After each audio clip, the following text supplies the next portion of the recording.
Kenapa Abah nggak percaya lagi di dalam kubur itu nggak ada siksa? Karena tadi beda. Ada dua tingkatan sahabat dalam perjalanan menuju Allah. Yang pertama, orang yang pertama itu adalah menuju Allah itu ada yang takut pada Allah. Innama yashallaha min ibadil ulama. Minimal kamu takut dulu. Kalau kamu yakin bahwa di sana ada neraka, kamu yakin di sana itu adalah kamu akan panen ada surga. Seperti kemarin ada kiai yang datang ke Abu, wah surga itu jelas di sana. Saya tanya, sudah berapa kebaikan yang kamu lakukan kiai? Sudah berapa banyak orang yang kamu bahagiakan? Sudahkah kamu bahagiakan istrimu? Sudahkah kamu bahagiakan saudaramu? Sudahkah kamu bahagiakan tetanggamu? Dari semua. Sudahkah kamu mengeluarkan zakat sebagaimana kewajibanmu? Dari semua. Coba berpikir. Saya tanya, sudahkah? Berapa rumah jompo yang sudah kau bangun? Berapa pondok atau majelis atau masjid yang sudah kau bangun? Ternyata tidak. Tuh, Abah tidak meyakini di sana itu ada neraka. Karena bagi Abah neraka itu pada saat tubuh masih ada. Tapi kita dengan kelompok Abah terus kita bernebar kebaikan. Ya, kita membersihkan sungai-sungai, menanami gunung-gunung. Alhamdulillah sekarang pondok yang ke-30 yang kita bangun dan renovasi. Dan alhamdulillah rumah jompo yang dalam 3 tahun ini saja itu adalah hampir 28 rumah yang kita padahal sisa kubur di sana bagi Abah tidak ada. Maaf, itu bagi Abah ya. Bagi kamu yang percaya silakan. Tapi kepercayaan kamu dengan coba diluruskan. Coba tunjukkan gitu loh. Marilah kita saling menyayangi, saling memaafkan. Kalau percaya ada hari pembalasan di sana itu. Tuh. Kenapa nggak tebar kebaikan? Nah inilah yang Abah sedih dengan Nusantara ini hari ini. Begitu terjebak dengan doktrin dan dogma. Tapi tidak melakukan. Bercerita tentang kebaikan bukan pelaku kebaikan. Inilah persoalannya karena hilangnya uswah. Karena lebih percaya kepada doktrin dan dogma yang sudah diyakini sejak kecil. Tapi tanpa berpikir logik dari semua. Ya. Nah inilah sahabat. Coba aja kamu berpikir sejenak. Jangan pakai kemarahan pada Abah. Coba kamu pikir. Kalau yakin kamu dengan pertanyaan malaikat Jabaniyah itu dalam kubur itu. Kenapa kamu tidak menjawab? Tidak mempersiapkannya hari ini. Kenapa kamu tidak takut kepadanya? Itulah kata Abah. Perjalanan kepada Allah itu 2 kelompok. Pertama yang innama yashallah min ibadil ulama. Yang pertama takut dulu pada Allah. Dia melakukan ketaatan. Minimal takut. Kamu harus takut pada siksa kubur itu. Kamu harus takut pada neraka itu. Kalau yakin iman pada Allah. Innama yashallah. Yang takut pada Allah lah. Yang disebut dengan ulama. Nah. Tapi nanti sahabat, setelah kamu pelajari, kamu takut pada Allah mendekat. Karena takut pada makhluk, pada singa, kamu menghindarinya. Tadi. Itulah kenapa kalau kamu takut di hutan itu ada singa. Di hutan itu ada buaya yang ganas. Di hutan itu ada beruang yang ganas. Tapi kenapa kamu malah masuk ke dalam hutan itu? Artinya apa? Kalau kamu takut di dalam kuburan itu ada bejabania, ada siksaan, ada ini, ada itu. Kenapa malah kamu masuk? Dan bagaimana disebut masuk? Tidak melakukan kebaikan. Dan terus berbuat keburukan. Tadi semua. Ya. Seharusnya yang pertama. Pada saat kita takut pada makhluk, hindari makhluk itu. Hindari siksa kubur itu. Hindari neraka itu. Dengan apa? Terus berbuat baik. Nah, setelah kamu mempelajarinya. Bagi Abah sekarang sudah tidak lagi takut ke situ. Karena Abah sudah kenal pada Allah. Maaf ya. Ternyata gitu. Setelah pertama innama yashallah min ibadil ulama. Sekarang Abah bersandar dengan aulia Allah. Ala inna aulia Allah. La khaufun alaihim walahum yahjanun. Kenapa? Karena Abah sudah kenal. Ternyata ya Allah. Allah itu baiknya luar biasa. Tuh. Maka Rasanya sakit hati kalau ada orang mengatakan manusia akan yang setelah dimuliakan walakon karomna bani Adam akan disiksa oleh Allah di kubur. Abah itu suka ikut sakit hati. Kenapa? Karena engkau tuduh Tuhanku begitu rendah. Seolah-olah Tuhan itu menciptakan kamu punya maksud. Seolah-olah Tuhan itu adalah sesuatu yang pendendam. Padahal kamu sudah mengerti Asmaul Husna. Nama yang indah. Nama yang baik. Apalagi setelah kamu mengerti seluruh isi alam ini terhimpun dalam Al-Quran. Setiap pada Al-Quran itu terhimpun di dalam suratul Fatihah. Dan dalam suratul Fatihah terhimpunlah dalam Bismillahirrahmanirrahim. Tuh. Kalau sudah terhimpun dalam Bismillahirrahmanirrahim. Pada saat engkau bercerita tentang siksa kubur. Batalah Rahman dan Rahimnya dia itu. Tuh sahabat. Kalau kamu ngerti Rozik wal Marzuk itu wahid. Pemberi rizki dan penerima rizki. Batalah dia itu sebagai Rozik kepada si Marzuk. Batalah dia itu si Khalik kepada si makhluk. Tadi Khalik wal makhluk wahid. Ingat itu. Abid wal ma'bud wahid. Tuh. Kalau kamu sudah kenal. Oh ternyata. Tuh. Oh ternyata. Itu. Aku adalah dia. Dia adalah aku. Aku adalah dirinya. Dia adalah aku tapi aku bukan dia. Itu maksudnya. Pahami sahabat.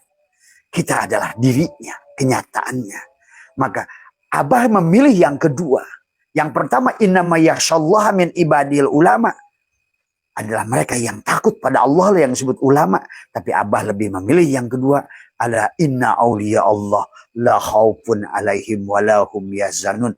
Abah lebih bergabung dengan mereka para awliya Allah. Allah itu terlalu penyayang untuk menyiksa. Sahabat. Yang menyiksa dirimu adalah dirimu. Hari inilah buktinya. Orang bicara siksa kubur tapi mendekati siksa kubur. Orang bicara neraka tapi terus melakukan perbuatan ahli neraka. Orang percaya dengan surga tapi tidak pernah melakukan perbuatan ahli surga. Saling menyayangi, saling memaafkan, saling menyambungkan, saling menyatukan. Tauhid wahada yuwahidu tauhidan. Dan inilah persoalannya. Ya. Dan itulah kenapa Allah ingatkan antara kubur dan sudur disatukan. Ya'lamu apa namanya idza busyira ma fil kubur wa khusila ma fis sudur. Karena pada saat manusia dadanya terkunci, maka masuklah dalam siksa kubur itu.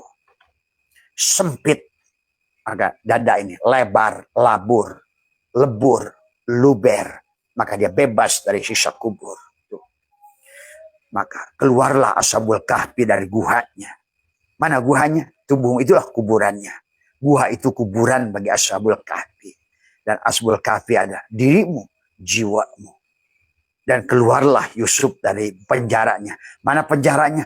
Kuburnya. Itulah tubuh kita. Mana Yusuf? Ya jiwa kita itu. Bebaslah Yunus dari perut ikan. Karena ikan itu adalah kubur kepada Yunus. Maka Yunus keluar dari perut ikan itu. Itulah sesungguhnya maka tadi. Orang yang percaya siksa kubur adalah hari ini. Maka Abah tiap hari menyaksikan orang yang siksa kubur. Hadisnya benar. Semuanya benar. Yang salah menafsirkan. Tadi semua. Ya. Maka hari ini karena orang salah menafsirkan. Bicara siksa kubur. Tapi terus. Dia mendatangi siksa kubur itu. Kan lucu. Tadi semua. Ya. Maka disinilah sesungguhnya yang harus. Bagaimana kalian adalah hari ini. Melebarkan dada kita. Maka ada istilah lebar. Lebaran. Itulah lebaran. Maka selama Ramadan itu kita mengembalikan supaya kita bebas dari siksa kubur. Idul Fitri, kembali pada fitrah. Mana kuburnya? Nah inilah jasad ini yang mengubur. Tadi ara'aital ladzi yukadzibu biddin. Fadzalikal ladzi yad'ul yatim wa la yahuddu ala. Itulah pendusta agama. Mereka takut bicara tentang siksa kubur, tapi dia biarkan anak yatim. Bahkan anak yatim yang di luar dirinya dibiarkan. Tuh. Kita, alhamdulillah sahabat, kita yang percaya siksa kuburnya di sini, dia akan terus menebar kebaikan. Inilah yang Abah menyaksikan hari ini. Tempo hari pertanyaan Mas Hendra dengan Jiroso. Seandainya mereka percaya bahwa surga itu di sini.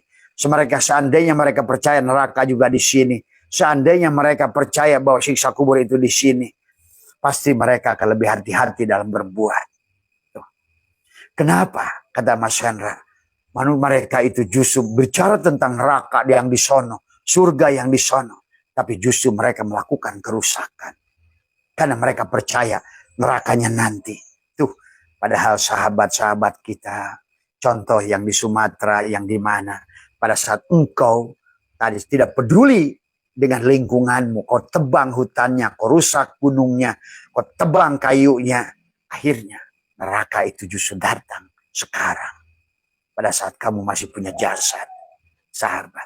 Ya, itulah kenapa Allah menyebutkan pendusta agama. Bagi mereka-mereka yang bicara tentang siksa kubur, bicara tentang neraka, tapi tidak melakukan perbuatan orang-orang yang ingin bebas dari siksa kubur. Malah sebaliknya menebar permusuhan, menebar kejelekan, saling menyakiti, saling menghina, saling coba. Dan ini sahabatku.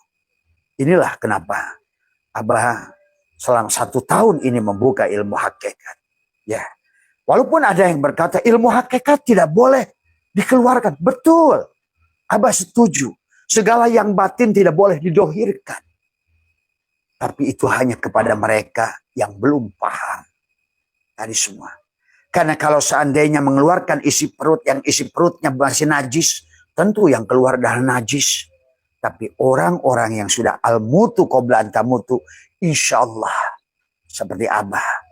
Isi perutnya pun sudah tidak lagi najis. Maaf ya. Karena kalau seandainya ilmu hakikat dikeluarkan bagi orang-orang yang perutnya masih najis, maka dia akan mencari uang untuk isi perutnya. Dia mengajarkan agama hakikat untuk isi perutnya. Abah sudah tidak di situ. Ya.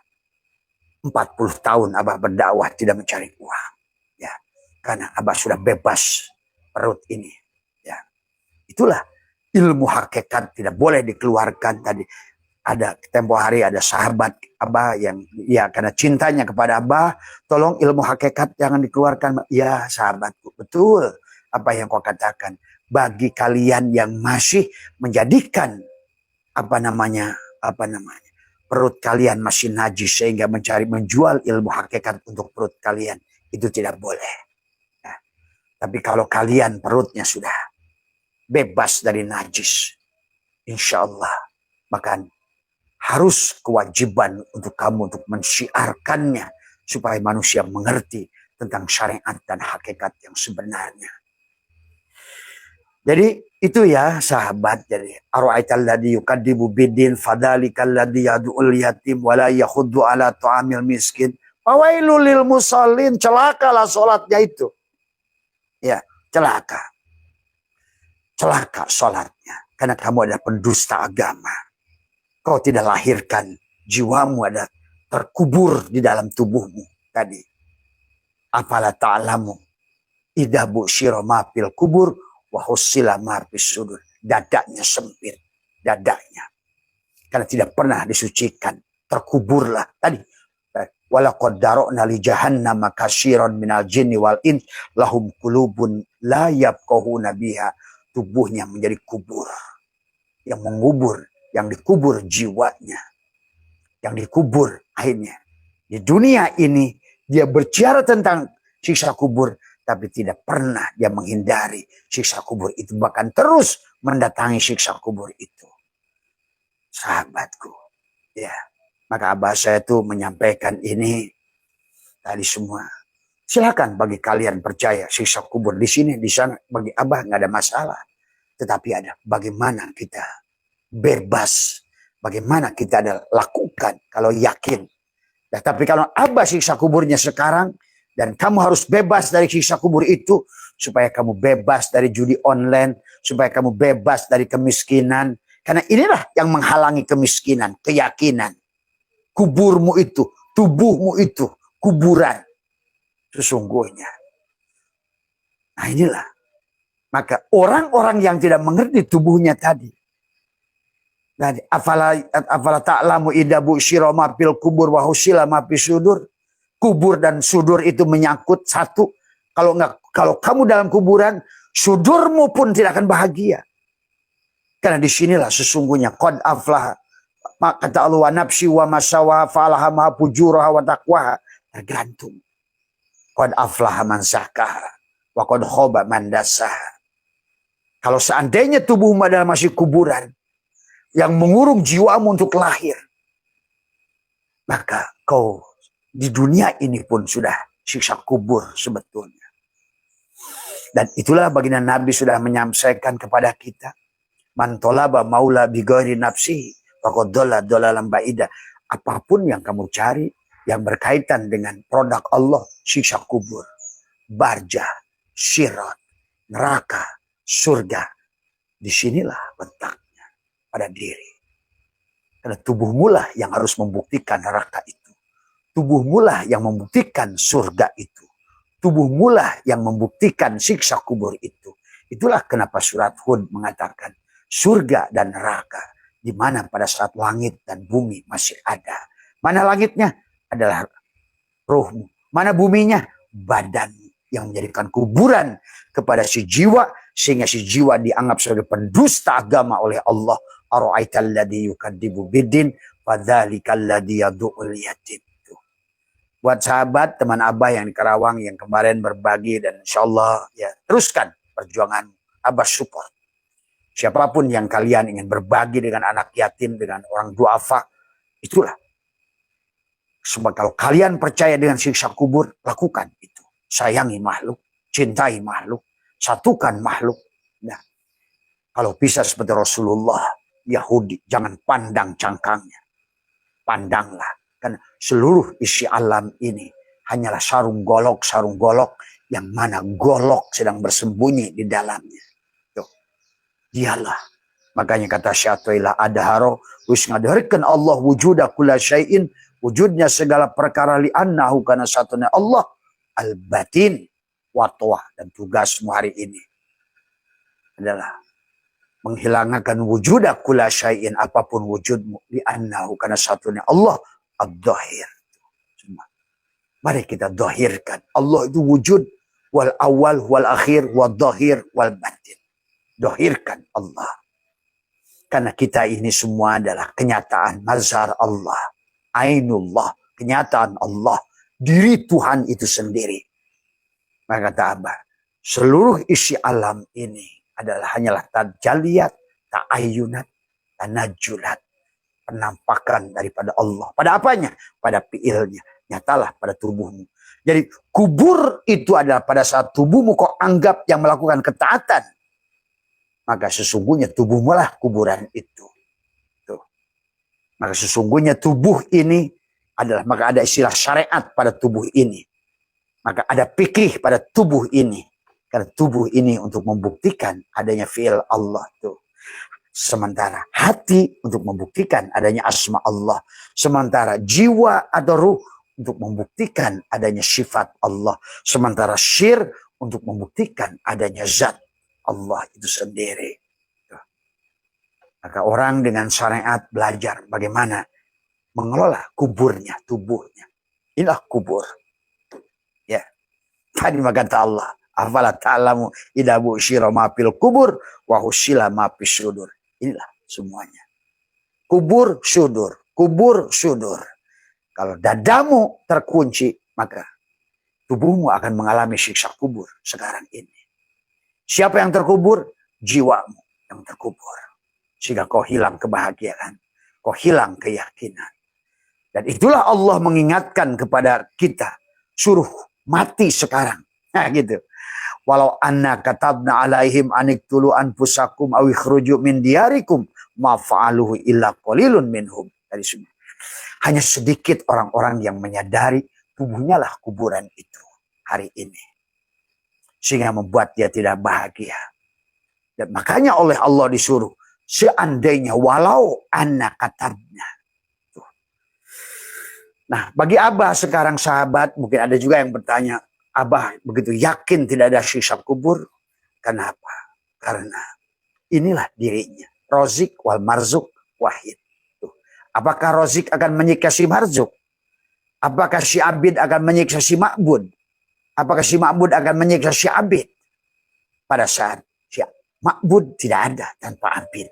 Pada saat si Rozik tidak ada tanpa Marzuk. Pada saat si zikir tidak ada tanpa si Madkur. Dari mana dia disebut si dikir kalau nggak ada Mazkur? Di mana dia sebut si Rozik kalau nggak ada Marzuk? Itulah sesungguhnya. Bagi orang-orang tadi kata Abah, yang Abah menyandar mereka pada aulia Allah, inna aulia Allah la khaufun alaihim. Karena Abah sudah menyaksikan betapa sayangnya kasih sayang Allah mendahului segala kemarahannya. Itulah seluruh ayat itu dihimpun dalam Bismillahirrahmanirrahim. Padamlah segalanya. Padamlah neraka wel. Padamlah neraka jahanam. Maka kau akan menyaksikan adalah kasih sayang Allah. Limpahan karunia Allah. Limpahan kasih sayangnya. Daripada kamu hanya melihat siksanya. Tidak ada. Tuh, sahabat. Maka itulah kata Abah. Kenapa Allah berfirman tentang dalam banyak ayat. Yuridullahu bikumul yusra. Wala yuridu bikumul usra. Di situ saja bagi orang yang sudah ngerti kalimat itu. Hilanglah ketakutannya pada siksa kubur. Karena Allah menggunakan kata yusrun daripada kata usrun. Tuh. Itu saja sudah cukup jaminan. Satu ayat itu bagi Abah satu sudah cukup jaminan tidak ada siksa kubur. Karena Allah menggunakan kata yusrun daripada kata usrun. Tuh. Allah tidak menggunakan bahkan sahlun. Apalagi usrun. Sahlun saja tidak.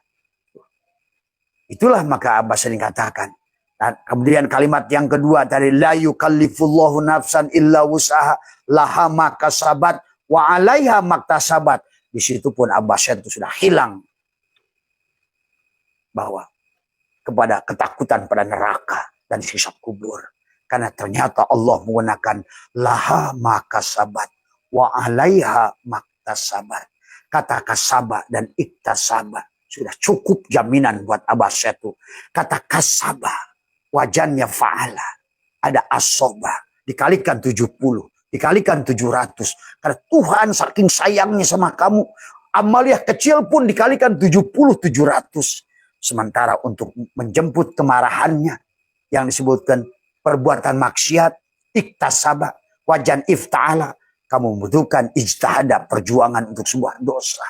Bayangkan, untuk ketidakbahagiaanmu kamu harus berjuang. Kalau kamu ngerti sebenarnya. Karena tadi, betapa sayangnya walaqad karramna bani Adam. Tuhanmu telah memuliakanmu. Tuhanmu, bahkan kamu adalah rahasianya.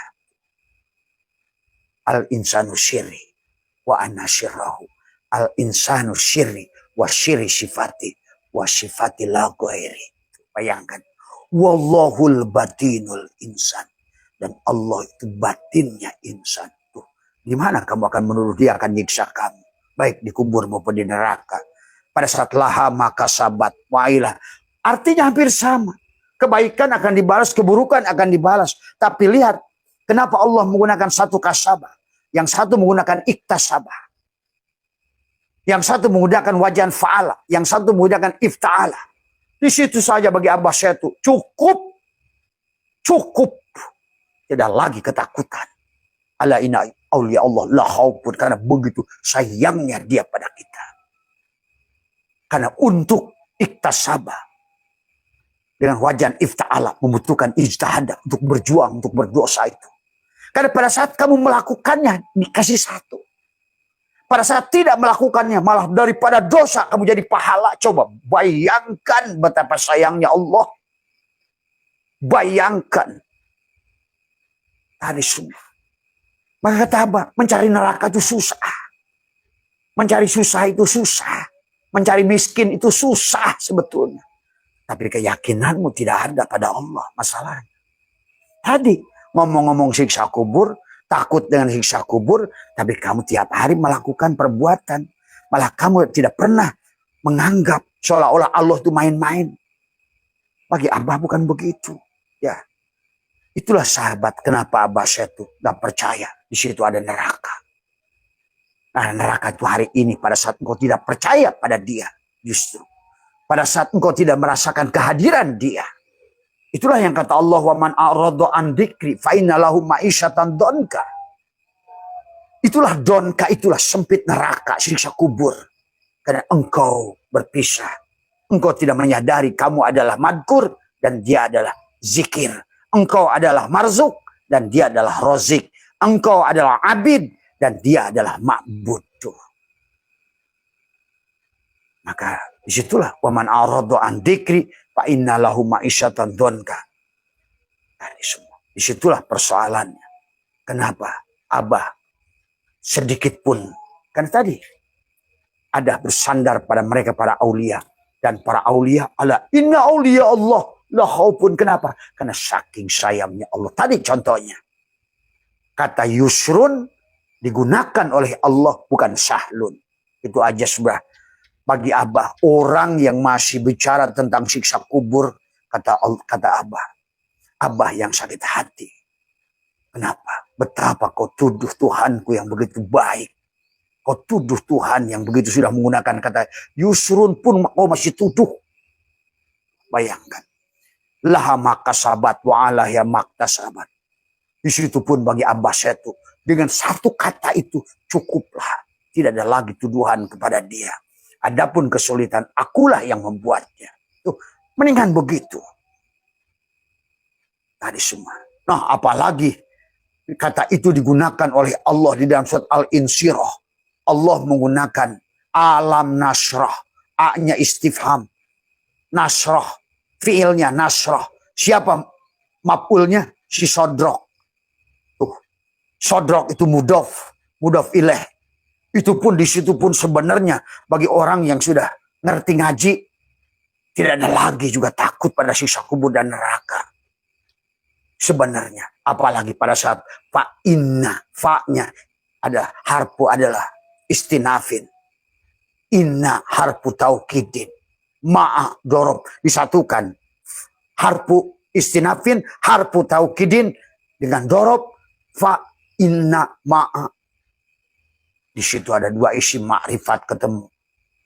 Maka dua isim ma'rifat ketemu isim ma'rifat. Sebetulnya hanya satulah masalah. Maka disitulah dia mengatakan. Ada dua isim nakir. Fa'inna ma'al usri yusran. Inna ma'al. Diulang lagi. Dua isi ma'rifat ketemu isi ma'rifat. Satu masalah. Tapi dia memberikan dua solusi dengan dua isim nakiro. Coba. Apalagi di situ juga dia menggunakan kata udah. Itulah kenapa Allah menggunakan kata inna di situ. Untuk karena banyak manusia tidak yakin pada Allah. Padahal Allah sudah mengatakan inna. Tuh. Jaminan dari Allah. Ya, ada harfu taukid menguatkan Allah tadi semua. Ya, bahwa di sebalik bersamaan dengan kesulitan itu ada dua kemudahan. Tuh. Terus dari mana kamu takut dengan kesulitan? Kalau Allah setiap kesulitan ada dua kemudahan. Terus di mana kamu akan takut neraka? Coba kamu pikirkan baik-baik tentang Tuhanmu itu. Kenali Tuhanmu dengan baik itu. Supaya engkau tidak menuduh dia. Tuhanmu yang sudah begitu merangkai firman-Nya dengan huruf-hurufnya bagi ahli ngaji sudah akan mengerti tadi laha makasabat wa alaiha maktasabat. Kata kasabah dengan iktasabah saja sudah cukup bagi Abah itu jaminan Allah itu tidak akan menyiksamu. Karena untuk mendapatkan satu siksaan, untuk mendapatkan satu kesulitan, Allah harus menggunakan kata iktasabah wajan ifta'ala. Kamu harus ijtihada berjuang untuk berbuat dosa. Sementara kebaikanmu dikalikan 70. Itulah kata kasabah berkaitan dengan asobah. Wajan fa'ala. Coba. Apalagi pada saat inna ma'al usri yusran. Inna ma'al usri yusran. Udah selesailah. Apalagi setelah dihimpun semuanya dalam Al-Quran. Fatihah dalam bismillah. Terus Tuhan yang sudah mengatakan rahmatku mendahului murka. Dia yang sudah mengatakan kasih sayangku mendahului marahku. Terus kamu masih menuduh dia. Coba berpikirlah saudaraku. Jangan hanya teriak-teriak pada saat Abah mengatakan tidak ada siksa kubur di situ. Kalian kayaknya membelanya kayak apa gitu kan. Tapi kalian justru malah nggak percaya dengan siksa kubur itu. Nah inilah manusia-manusia yang terkunci dadanya. Tadi semua ya. Ayo ngaji yang benar. Tadi semua ya. Kamu akan bahagia di dunia ini. Sangkaan-sangkaanmu itulah pada Tuhan yang membuat engkau miskin. Sangkaan-sangkaan itulah pada Tuhan yang membuat neraka datang pada dirimu. Ingat. Abah sudah melakukan pengujian. Ternyata kenapa? Negara yang percaya dengan siksa kubur itu miskin. Karena kau sangka Tuhanmu dengan salah. Sementara mereka negara-negara yang kau katakan kafir. Mereka bahkan gak percaya adanya neraka. Dan ada siksa kubur. Justru mereka diberikan kelimpahan ilmu oleh Tuhan. Coba sadari saudaraku. Maka hari ini Abah Setu membuka banyak persoalan. Karena Abah tidak ingin lagi manusia terjebak pada doktrin dan dogma. Karena doktrin dan dogma akan membuat kamu makin bodoh. Akhirnya tadi melakukan sesuatu. Menakuti sesuatu. Tapi kamu mendekatinya setiap saat. Ya. Itu saja barangkali sahabat. Ya sebentar lagi sudah mau jam 6. Tapi pada dasarnya sekali lagi Abah mengajak kepada semuanya. Marilah kita cintai Allah. Dan bagaimana cara mencintai Allah? Abah mengajak dua hal saja sebetulnya konsepnya. Marilah pandang segala sesuatu secara syariat dan hakikat. Ini konsep Abah. Selain tentu saja kita menebar kebaikan. Kenapa? Karena kita harus mentajalikan sifat dia. Ahsin kama ahsanallahu ilaika. Tuh. Yang pertama Abah ajak, apa kata Allah? Wabtagi fima ataqallahu darul akhirah. Dari apa yang sudah Allah anugerahkan, jadikan negeri akhirat. Bagaimana cara menegerikan? Jadikan negeri akhirat. Kembalikan. Sebenarnya wujudku, maka tadi la hayyun, la ilmun, la sami'un, la basirun, la qadirun, la muridun, la mutakalimun. Tadi semua. Ya. La mawjudun bihaqi ilallah. Kembalikan. Kembalikan. Milik dia kepada dia. Kembalikan. Milik dia pada dia. Itu satu dulu. Kemudian yang kedua, pandanglah secara syariat dan hakikat. Ya. Dan pertama, sadari bahwa kita adalah tajaliyatnya Allah, tanajulatnya Allah, ta'ayunatnya Allah. Terus apa tujuannya Allah? Mentajalikan dirinya, mentayunkan dirinya. Karena dia ingin nyata, dia ingin wujud. Asmaul husnanya kita perankan tadi. Wabdagi bima ataqallahu darul akhirah. Untuk apa? Wala tansa nasibaka minad dunya. Untuk rubah ada nasib buat tubuhmu. Kau kembalikan semuanya pada negeri akhirat. Tubuhmu tadi. Id ada yaudu. Tapi tubuhmu akan mendapatkan ayyadayu ayyidu. Pesta. Rubah. Dengan apa? Ahsin. Kama ahsanallahu ilaika. Tuh. Kalau kamu percaya dengan siksa kubur itu. Marilah. Jadilah orang beriman, ciri orang iman, sodako. Ciri orang takwa, sodako. Ciri orang hijrah, sodako. Ciri orang khusyuk, sodako. Itulah. Maka orang yang tidak mau sodako, maka dia pendusta agama. Ara'aital ladzi yukadzibu biddin fadzalikal ladzi yad'ul yatim wala yahuddu ala ta'amil miskin. Ain salatnya fawailul lil musallin. Celakalah salat kamu itu. Sia-sia. Wahum yasabuna annahum yusinuna sunnah. Maka mari kita lihat kehidupan ini secara syariat dan hakikat.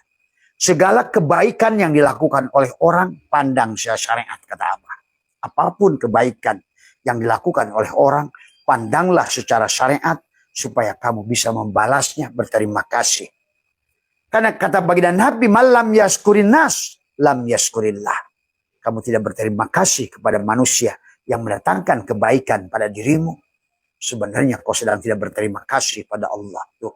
Jadi kebaikan yang dilakukan oleh orang, pandang secara syariat. Tuh. Tapi kemudian pada saat keburukan yang dilakukan oleh orang, pandang secara hakikat. Orang yang datang membencimu, orang yang datang menyakitimu, orang yang datang memfitnahmu. Itulah maka Abah selalu senyum. Pandanglah secara hakikat Tuhan, Dia Allah sedang mengajarkan kamu rasa. Tuh. Bagaimana kamu rasa dihina, dimaki, kau merasakan sakit, maka ambil pelajarannya. Tak boleh kau lakukan pada orang lain. Tuh. Maka sesungguhnya pada saat orang berbuat buruk padamu, pandanglah secara hakikat, maka engkau akan belajar. Sesungguhnya Allah sedang mengajarkanmu pintu sabar. Tuh. Tapi pada saat pada diri sendiri, juga pandang syariat dan hakikat. Kebaikan yang kau lakukan, lihatlah itu sebagai perbuatan Allah. Kau sedang digerakkan oleh Allah untuk berbuat baik. Maka alhamdulillah jemaah kita di sini terus belajar berbakti, musibah dimanapun kita ikut serta. Karena tangan ini terus digunakan kebaikan oleh Dia untuk membedah rumah-rumah orang jompo, untuk membedah pondok, majelis, masjid, musola, madrasah yang sedang rusak. Tuhan menggerakkan tubuh-tubuh kita untuk berbuat baik, Kita hanya penonton. Kebaikan yang kita lakukan, lihatlah fi'il Allah pada kita. Tapi keburukan yang kita lakukan, lihatlah syariat. Supaya kamu bisa mohon ampun pada Allah. Supaya kamu bisa minta maaf pada manusia. Itu saja sahabat. Kata Abah, kalau 2 saja ini dilakukan, sebetulnya kamu akan bebas dari siksa kubur. Kapan? Sekarang. Ya. Kemudian karena tubuhmu adalah kuburan, hari ini kamu harus mengerti man robbuka, man nabiyuka, man imamuka, man kitabuka, man ikhwanuka. Sekarang. Karena tubuhmu adalah kuburan. Ya. Dan jiwamu lah yang terkubur. Nur Muhammad lah yang terkubur tadi. Ruh Muhammad terkubur. Si jiwa yang terkubur. Hari inilah sahabat. Ya. Sehat semua panjenengan. Ya. Tidak untuk mengajari siapapun. Abah hanya menggunakan waktu yang ada, teknologi yang ada untuk menyampaikan. Semoga ada kebaikannya. Ada kepada kita semua. Sebentar lagi beduk. Terima kasih. Sehat semua panjenengan dimanapun berada. Insya Allah kalau nanti malam tidak ada halangan, kita akan lanjutkan obrolan Ramadan.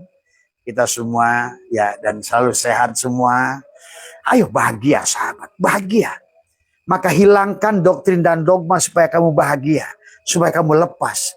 Tapi kalau kamu masih periksa, disimpan kebencian di sini, kamu ya akan ingat sahabat, satu kebencian di dada kamu itu sama seperti jempol kamu tutup di mata kamu, hilanglah dunia ini.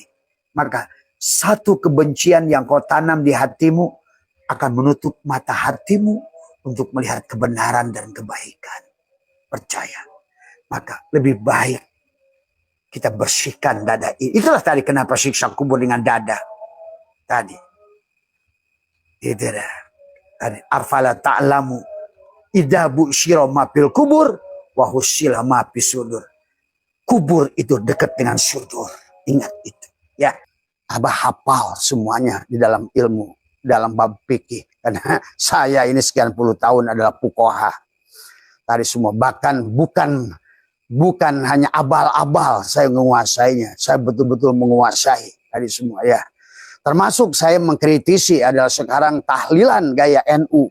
Karena saya tidak menemukan pada Imam Syafi'i sendiri. Dalam pandangan Imam Syafi'i yang sebenarnya tahlil itu tidak boleh. Si mayit sebelum adalah dia hutangnya dibayarkan. Sebelum dia adalah kesedihannya dihapuskan. Tidak boleh kamu adalah meminum minumannya. Maka Imam Syafi'i adalah membaginya dari mulai makruh sampai haram. Pada saat kalian makan-makan di tempat orang-orang yang sedang kematian. Tapi hari ini kan sudah berubah. Kamu malah sebaliknya. Setiap ada orang kematian dianggapnya perbaikan gizi. Nah inilah sahabat karena tadi Abah menemukan karena syariat yang tidak dibangun dengan hakikat. Nah inilah maka sekarang mulailah Abah mengkaji kitab-kitab ulama dari 200 Hijriah, 300 Hijriah. Masuklah pada kitab-kitab mulai dari kitab Tuan Surah Abdul Qadir adalah 4 sampai 400 Hijriah, 400 sampai 500 Hijriah, kitab-kitab Imam Ghazali. Dari mulai adalah bidayatul hidayah, nihayatul hidayah. Kemudian kita juga aji dari termasuk juga Minhajul Abidin nanti. Kemudian juga kitab-kitab adalah termasuk Miskatul Anwar, Futuhul Ghaib dan lain sebagainya, kitab Imam Ghazali. Termasuk Ayyuhal Walad, juga juga Abah Aji dari semua sahabat ya. Penghujungnya adalah Ihya Ulumuddin sampai Imam Ghazali berhenti menulis. Abah juga mengerti kenapa alasannya Imam Ghazali berhenti menulis kitab setelah beliau berguru kepada seorang adalah ahli tasawuf, ahli thariqat yang bernama Syekh Ali Abu, dan beliau melaksanakan khalwat selama 4 bulan. Apa hasilnya? Maka disitulah beliau sudah menemukan natijah tentang arti agama itu dengan yang sempurna, sahabat ya. Nah, adapun kitab-kitab ulama-ulama yang masyhur mutabaroh itu yang terakhir kalau menurut Abah 700 adalah Hijriah. Siapa dia? Syekh Atha'illah Askandari. Jadi Syekh Atha'illah Askandari, kemudian 880 Hijriah dan Imam Syaroni, Imam Ali Al-Khawas, dari semua. Jadi oleh Abah saya itu sudah dikaji semuanya ya, sampai akhirnya menemukan sebuah natijah yang luar biasa. Silakan kalian mau mengikuti atau tidak, itu kan urusan panjenengan semuanya ya. Demikian pula adalah kitab-kitab sejarah. Sudah Abah pelajari semuanya dari semua ya. Bahkan bukan hanya dari segi aspek sejarah menurut satu versi dari keilmuan, tapi juga bandingkan bagi apa yang sudah ditulis oleh Yahudi, termasuk juga di Harvard, Wisconsin, ada termasuk juga bagaimana dari buku-buku yang ditulis oleh mereka, termasuk universitas yang besar-besar di dunia, adalah Abah bandingkan semuanya dari semuanya. Jadi untuk mengambil sebuah natijah dari semua tentang sesuatu, sahabat, maka segalanya sudah kita persiapkan dari semua. Nah, dan selama 10 tahun menjalankan ini semua, 15 tahun, Abah menemukan kebahagiaan. Dan Abah tularkan kebahagiaan kepada orang-orang yang ingin bahagia. Pada saat kita harus mampu menyaksikan Allah dalam segala perkara, maka akhirnya menemukan natijah dari isi Al-Quran, bahwa sesungguhnya bicara tentang kita harus memahami syariat dan hakikat. Pada saat ngomong syariat semuanya keluar, sahabat. Ngomong hakikat semuanya ke dalam. Karena Nabi sendiri bersabda, man abdal asma. Nabi sendiri man tolaba maula bi ghairi nafsihi faqad dhalla dhalalan ba'ida. Siapa mencari sesuatu keluar dari dirinya, dia akan nyasar. Nah, disinilah sesungguhnya karena manusia sekarang mengkajinya keluar dari semua ya. Maka ada nabi secara syariat di luarmu, tapi secara Adam contoh adalah ada tokohnya secara syariat, tapi syariatnya, hakikatnya pada dirimu lah Adam. Secara syariatnya ada Idris, ada Sis, ada Khidir, tapi secara hakikatnya ada pada dirimu. Dari mana Abah tahu bahwa semuanya begitu? Tuhan Sabul Qadir aja 400 Hijriah udah ngerti. Maka beliau bernadung, qalbi kutbi wa qalabi lubnani syirri khadiri wa ainuhu urfani harunu akli wa kalimi ruhi fir'auni nafsi wa hawa hammani. Oh, Tuhan Sabul Qadir aja sudah mengerti. Ada Haman di dalam diri, ada Haman di luar diri. Ada Fir'aun di dalam diri, ada Fir'aun di luar diri. Fir'auni nafsi. Fir'aun itu nafsuku. Harunu akli. Harun ada secara syariat di luar temannya Musa. Tapi ada Harun, akalmu juga Harun. Wa kalimi ruhi. Oh, ada Musa yang di luar kamu. Ternyata ada Musa di dalam diri kamu. Sahabat. Maka ternyata semuanya. Karena kita adalah merupakan manusia, adalah merupakan titik. Manusia adalah merupakan lautan yang besar yang kemudian dijadikan satu titik. Nah, pada titik itulah sebetulnya kau bisa menemukan segalanya pada dirimu. Mau galaksi Andromeda, mau galaksi Bima Sakti, mau jaringan dari mulai matahari, Merkurius, Venus, bumi, Mars, Saturnus, Uranus, Neptunus, Pluto ada pada dirimu semuanya. Mau rasi bintang layang-layang, mau rasi bintang manapun ada pada dirimu. Itulah kenapa ditemukan ilmu horoskop orang tentang perbintangan berdasarkan tanggal kelahiran. Karena di dalam dirimu ada bintang-bintang itu. Tuh, sahabat. Maka sesungguhnya manusia ini adalah betul-betul adalah sebuah makhluk yang Allah sendiri berkata, laqad khalaqnal insana fi ahsani taqwim. Maka disitulah kita diciptakan oleh Allah dalam kejadian yang luar biasa. Sampai Allah untuk menciptakan kita, dia bersumpah, watin, wazaitun, waturisin, wahadal baladil amin. Baru laqad khalaqnal insana fi ahsani taqwim. Baru turunkan summa radadnahu asfala safilin. Dalam dunia ini diturunkan dan kita baliklah untuk balik kembali ke tempat asal. Di situ ada syariat, ada hakikat, ada syariat hakikat, ada tarekat, ada ma'rifat untuk jalan kembali pulang.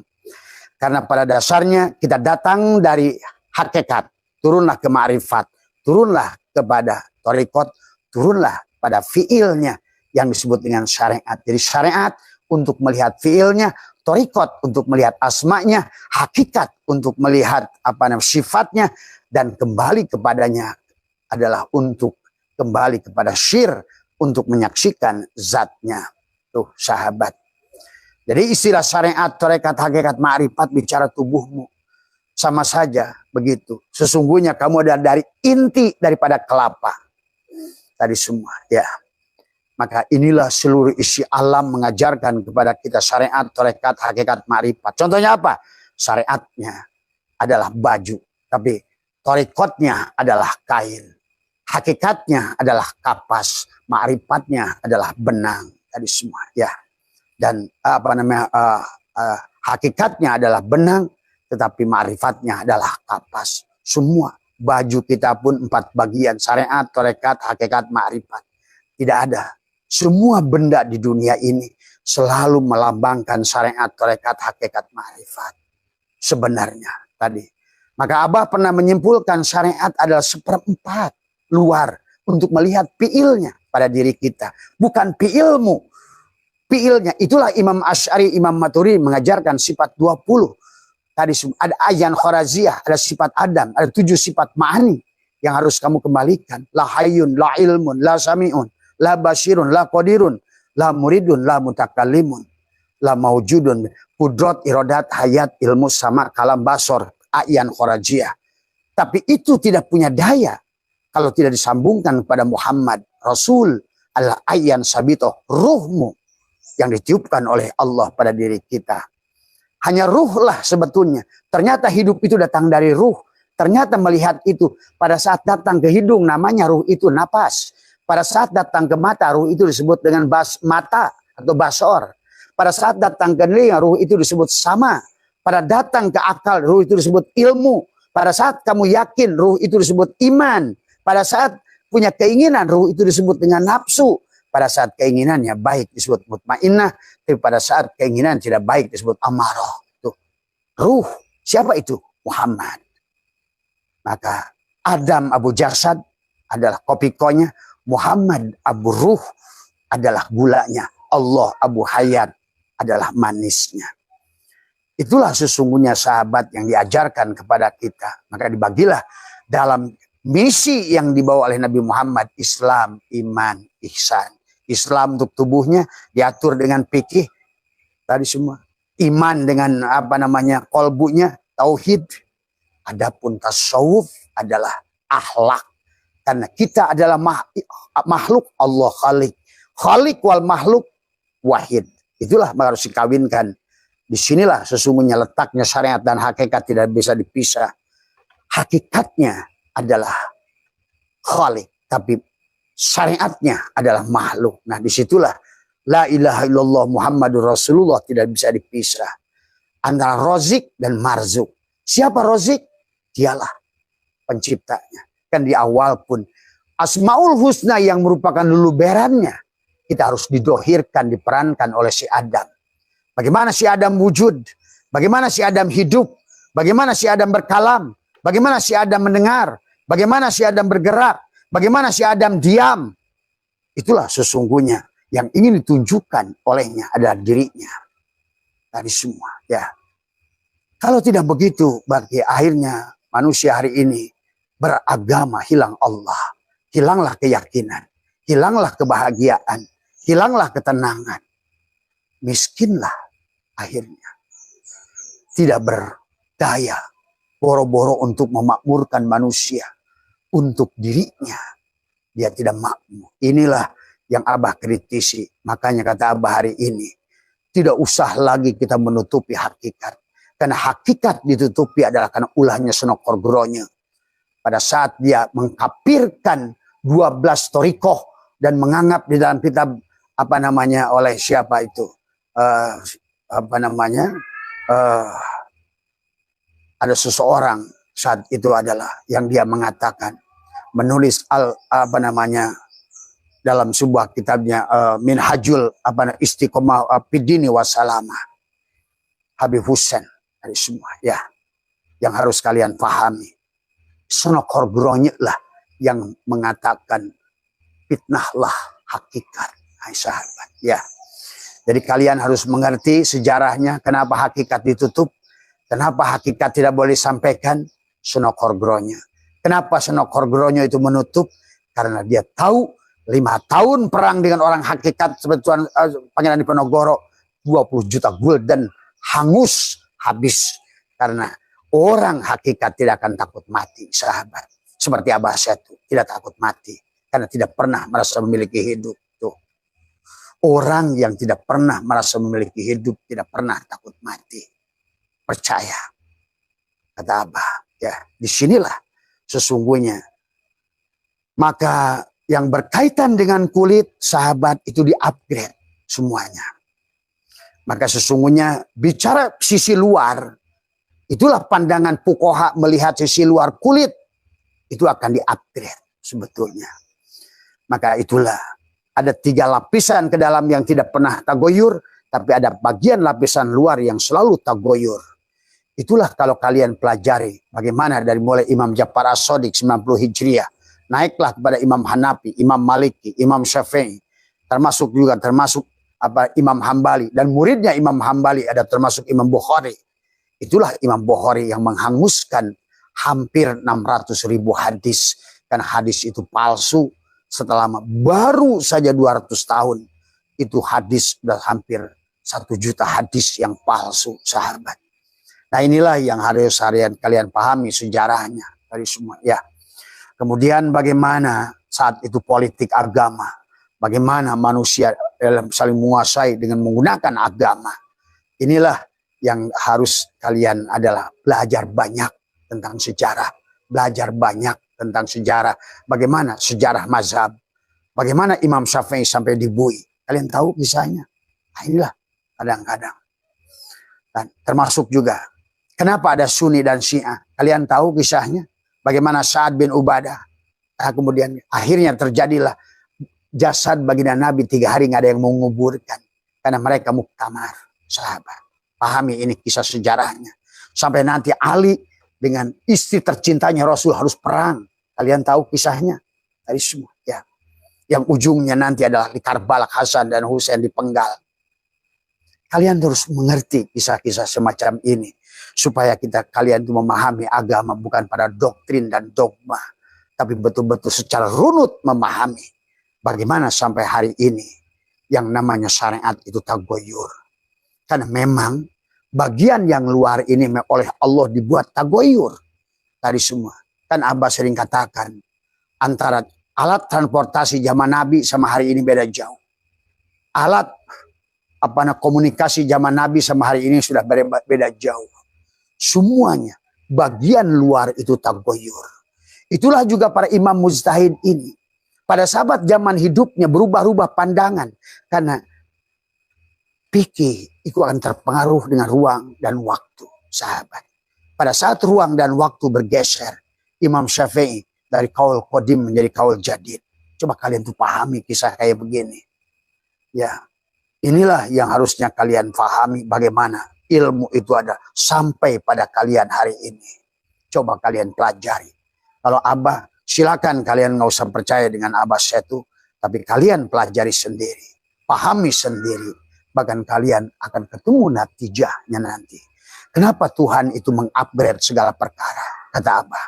Karena memang bagian yang cangkang luar itu, yang kau lihat dengan ro'a, para fuqaha melihatnya dengan ro'a. Bagaimana beliau berijtihad hanya dengan ro'a itu? Beliau membuat hukum. Bagaimana bab muamalah, bab jinayah, bab munakahat, dan bab dari semua. Ya. Nah, kemudian di pertengahan jalan, Barulah Abah menyaksikan banyak kelemahan-kelemahan yang beliau lakukan. Kenapa? Karena ternyata disinilah, karena di tengah jalan banyak pemahaman mereka adalah didistorsi. Jadi semua, ya. Apalagi ya, yang berkaitan dengan ilmu hakikat adalah kemudian juga pada zaman 1886 pada saat kemudian Sonokor Gronyo membawa adalah Utsman bin Yahya ke Indonesia. Kemudian ada dibaiat di atas kapal harus mengangkut duriat Nabi. Kemudian disitulah mulai kisruh tentang agama di Nusantara. Yang diserang oleh mereka adalah hakikat. Sampailah Utsman bin Yahya itu membuat adalah sebuah fatwa yang beliau menjadikan mufti Batavia, digaji 100 gulden dari semua, ya, dibaiat oleh Ratu Helmina dari semua, ya.